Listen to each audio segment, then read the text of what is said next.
Mga kapuso, dininig ngayong araw, January 5, 2026, dito sa RTC Branch 27 sa Lapu-Lapu City sa Cebu, ang motion to quash information ukol sa 96.5 million pesos Ghost Flood Control Project na isinampa laban kina Sara Diskaya, Maria Roma Rimando at sa 8 DPWH officials ng Davao Occidental.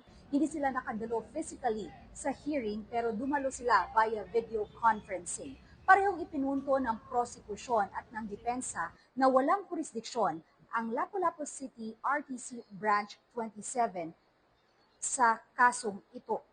Ayon sa depensa at prosekusyon, may provisyon sa circular ng Supreme Court na nag-uutos sa pagpapalipat ng nasabing kaso sa malapit na judicial region na labas sa jurisdiksyon ng mga akusado kung saan sila nag-oopisina na mag-a-apply lamang ito kung ang sangkot na public official ay may salary grade 27 pataas. Pero sa mga akusado sa kasong ito, ang may pinakamataas na salary grade lamang ay ang district engineer na si Engineer Rodrigo Larete na nasa salary grade 25 lang.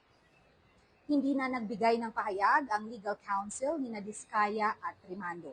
Anuman ang desisyon ng hukom sa kasong ito ay makakaapekto sa schedule ng arraignment ngayong January 13. At yan ang latest mula dito sa Lapu-Lapu City sa Cebu. Ako si Luan Merangina para sa GMA Integrated News.